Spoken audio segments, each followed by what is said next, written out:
अस्सलाम वालेकुम student. Tele communication ET 343 के आज का जो हमारा लेक्चर है वो है नेशनल वाइड डायलिंग सिस्टम से related. National wide dialing system के अंदर किसी भी मुल्क के किसी भी शहर का कोई भी सारिफ किसी भी शहर के अंदर किसी दूसरे सारिफ से जब वो कॉल करना चाहता है तो वो नेशनल वाइड डायलिंग सिस्टम का जो है इंतखाब करता है। इसमें जो है वो डायरेक्ट जो है रूटिंग कोड और फ़ोन नंबर जो है वो मिला के सारिफ का वो रब्ता कायम कर सकता है। यानी कि एक मुल्क के अंदर बराह रास्त डायलिंग की सहूलत फराहम करने वाला जो निज़ाम होता है उसको कहते हैं नेशनल वाइड डायलिंग सिस्टम या NWD सिस्टम। ये सिस्टम जो है पाकिस्तान में 1976 में मुतारिफ़ किया गया। अब तक जो है ये तकरीबन पाकिस्तान के 200 शहरों तक ये सिस्टम काम कर रहा है।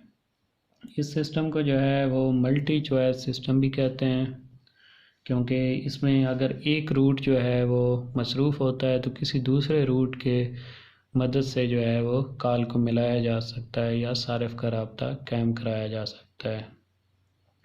तमाम शहरों के जितने भी सारिफीन हैं वो भी किसी भी शहर के सारिफ के साथ रूटिंग कोड और फ़ोन नंबर मिला के रब्ता कायम कर सकते हैं। इस सिस्टम को जो मुख्तलिफ़ शहरों के आपस में लिंक करने के लिए माइक्रोवेव लिंक का जो है वो इस्तेमाल किया जाता है।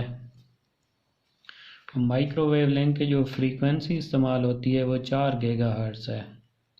इस वेव की ये खसूसियत होती है कि इसकी जो फ्रीक्वेंसी जितनी ज़्यादा होगी माइक्रोवेव की तो इसकी इशाअत का रास्ता जो है वो एक सीधी लाइन के करीब होगा। यानी कि दो हमारे पास एंटीना हैं तो जितनी ज़्यादा हम फ्रीक्वेंसी इस्तेमाल करेंगे तो वो इशाअत का जो रास्ता है वो सिग्नल फैलने के बजाय जो है वो सीधी लाइन में ट्रांसफ़र करेगा। तो उसको जो है वो सामने हम एक एंटीना लगा के जो है आसानी के साथ ज़्यादा से ज़्यादा इन्फॉर्मेशन जो है वो कैच कर सकते हैं। तो इस तरह की जो कम्युनिकेशन होती है उसको लाइन ऑफ साइट कम्युनिकेशन भी कहते हैं। इसमें जो भेजने वाला एंटीना है और रिसीव करने वाला एंटीना है वो दोनों एक दूसरे के आमने सामने जो है वो लगे हुए होते हैं। अगर लंबे फासला है तो उस सूरत में हम क्या करेंगे, रिपीटर स्टेशन लगाते हैं और रिफ्लेक्टर का इस्तेमाल किया जाता है। रिपीटर स्टेशन जो है वो क्या करते हैं कि ये मौसूल शुदा सिग्नल को एम्पलीफाई करते हैं और इन्हें ज़्यादा पावर के साथ आगे ट्रांसमिट करते हैं, क्योंकि दो अगर हमारे पास टावर्स हैं माइक्रोवेव के उनके दरमियान फासला बहुत ज़्यादा हो गया है तो दरमियान में हम एक रिपीटर लगा देंगे जो सिंपली क्या करेगा, सिग्नल को एम्पलीफाई करेगा और ज़्यादा पावर के साथ ट्रांसफ़र करेगा।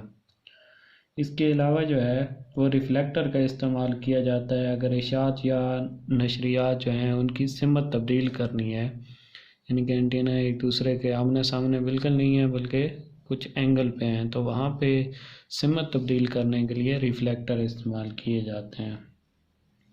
अब पूरे मुल्क का जो नेशनल वाइड डायलिंग सिस्टम है उसको सबसे पहले जो है MTDC, जिसको मेन ट्रंक डायलिंग सेंटर कहते हैं, उसमें तकसीम किया जाता है। मेन ट्रंक डायलिंग सेंटर को जो है वो मज़ीद सेकेंडरी ट्रंक डायलिंग सिस्टम के अंदर, इसको मज़ीद जो है प्राइमरी ट्रंक डायलिंग सिस्टम के अंदर और उसको टर्मिनल एक्सचेंज के अंदर तकसीम किया जाता है। इसी तरह अगर किसी सारिफ ने जो है वो आप नंबर से पहले ज़ीरो मिलाता है तो वो नेशनल वाइड डायलिंग सिस्टम के साथ मुंसलिक हो जाता है, और अगर उसने इंटरनेशनल कार करनी है तो उसे एक ज़ीरो के बजाय जो है वो डबल ज़ीरो डायल करना पड़ता है इंटरनेशनल नंबर डायल करने के लिए। अब जो नेशनल वाइड डायलिंग सिस्टम है उसकी ब्लॉक डायग्राम इस तरह की है कि सबसे पहले होता है मेन ट्रंक डायलिंग सिस्टम। अब जो मेन ट्रंक डायलिंग सिस्टम या एक्सचेंज होती है, मेन ट्रंक डायलिंग सेंटर होता है वो 1 डिजिट्स का होता है। यानी कि जितने भी मेन ट्रंक डायलिंग सिस्टम होंगे वो 1 से लेकर जो डिजिट्स होते हैं 1 से लेकर 10 तक जो है वो उसका कोई नंबर हो सकता है। जिस तरह यहाँ एग्जांपल में हमारे पास मेन ट्रंक डायलिंग सेंटर जो है वो 2 है, तो यहाँ 3 भी हो सकता है, 4 भी, 5 भी, 6 भी, 7, 8 और 9 तक। इसका आमतौर पर एक ही हिस्से का नंबर होता है MTDC। अब जो MTDC है मेन ट्रंक डायलिंग सेंटर है वो 10 जो है वो STDC, जिसको सेकेंडरी ट्रंक डायलिंग सेंटर कहते हैं, सेकेंडरी ट्रंक डायलिंग सिस्टम पर जो है सेंटर पर जो है वो तकसीम किया जा सकता है।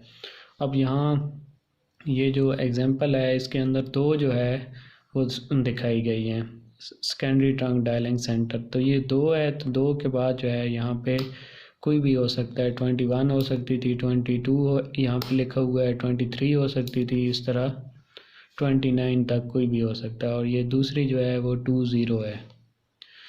इसके बजाय जो है अगर हमारे पास यहाँ मिसाल के तौर पर MTDC 4 होता तो 4 के साथ यहाँ 41 होता या 42 होता, 43, 44, 49 तक हो सकते थे, यानी पहला डिजिट जो है वो सेम रहता है।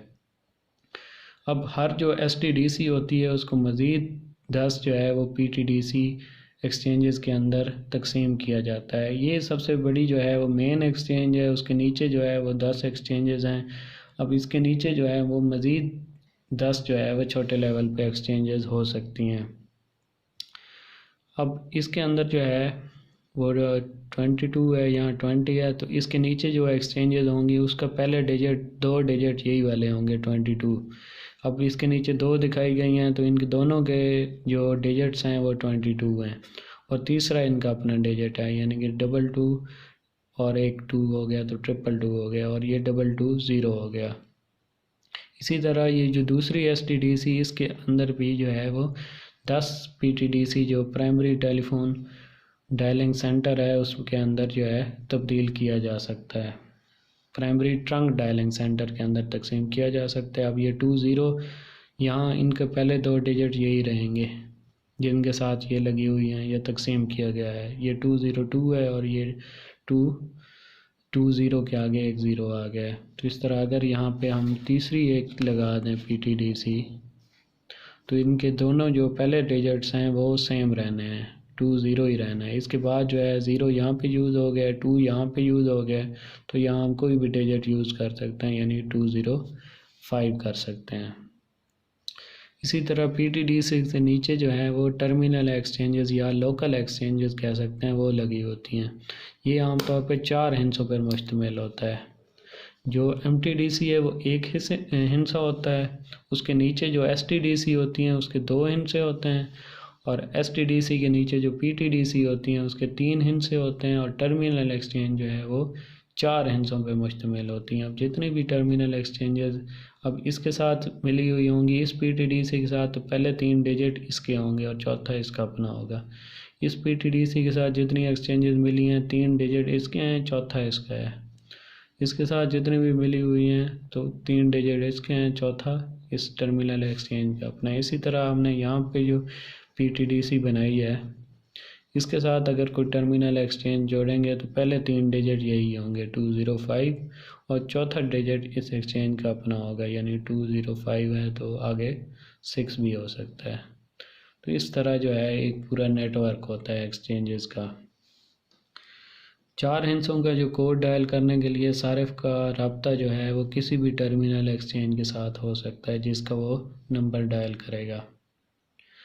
और इस तरह 4 हिस्सों पर मुश्तमिल कोड का पहला हिस्सा जो है वो MTDC का होता है, दूसरा हिस्सा जो है वो STDC का होता है, ये MTDC है, इसके नीचे ये दूसरा हिस्सा है वो STDC का है, तीसरा हिस्सा जो है वो PTDC का, और चौथा जो है वो टर्मिनल एक्सचेंज का होता है। तो इस तरह पूरे मुल्क के अंदर एक्सचेंजेस का एक नेटवर्क होता है जिसको हम नेशनल वाइड डायलिंग सिस्टम कहते हैं। इसका जो दूसरा हमारे पास हिस्सा है वो है इंटरनेशनल सब्सक्राइबर डायलिंग सिस्टम।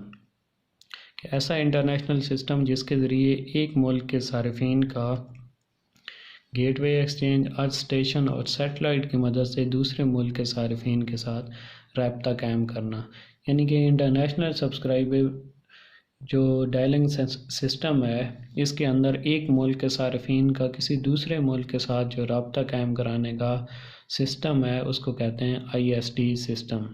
इसमें हमारे पास एक गेटवे एक्सचेंज जो है वो इस्तेमाल होती है। गेटवे जो एक्सचेंज है इसका जो टॉपिक है हमारे पास वो इंक्लूडेड नहीं है कोर्स के अंदर, तो इसकी सिंपल डेफिनेशन यही होती है कि ये एक मुल्क के सार्फिन का दूसरे मुल्क के सार्फिन के साथ रब्ता कायम कराती है। इसमें अर्थ स्टेशन अर्थ स्टेशन ऐसा स्टेशन होता है जिसमें अर्थ एक एंटीना लगा हुआ होता है। इसकी मदद से सारी इन्फॉर्मेशन को सैटेलाइट की तरफ भेजा जाता है और सैटेलाइट से फिर वही इन्फॉर्मेशन अगर किसी दूसरे मुल्क में भेजनी है तो दोबारा जो है वो उस मुल्क के अर्थ स्टेशन पे भेजी जाएगी। तो इंटरनेशनल सब्सक्राइबर डायलिंग सिस्टम से मुख्तलिफ़ मुल्कों के सार्फिन आपस में रब्ता कायम करा सकते हैं।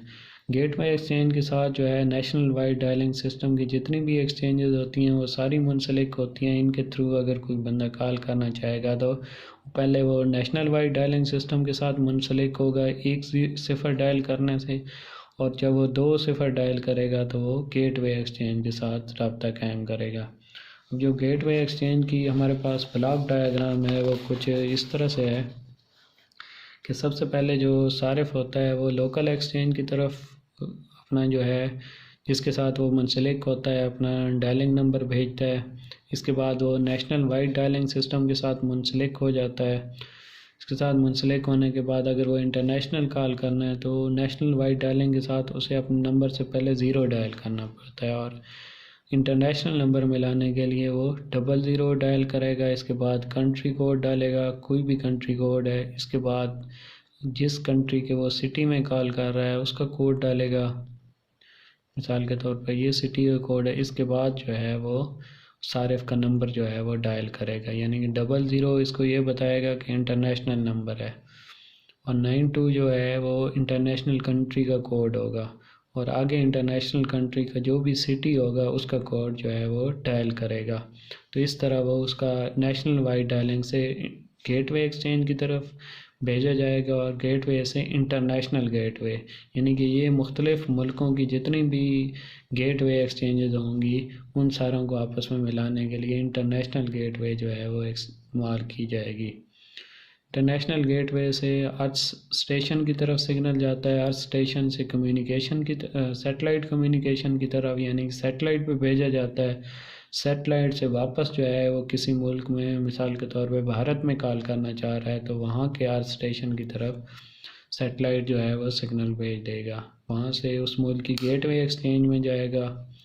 गेटवे एक्सचेंज जो है वो जिस शहर का ये नंबर होगा डायल करना चाह रहा होगा उस मुल्क की जो है वो नेशनल वाइड डायलिंग एक्सचेंज के साथ मुंसलिक हो जाएगा। वहाँ से लोकल एक्सचेंज, और लोकल एक्सचेंज के बाद जो मतलूबा सारिफ है वहाँ से ये कॉल जो है वो मिलाई जाएगी। तो ये एक गेटवे एक्सचेंज का जो है वो काम है। तो इस तरह मुख्तलिफ़ मुल्कों के दरमियान जो है वो जो सारिफीन हैं उनके दरमियान रब्ता कायम करने के लिए इंटरनेशनल सब्सक्राइबर डायलिंग सिस्टम जो है वो इस्तेमाल किया जाता है।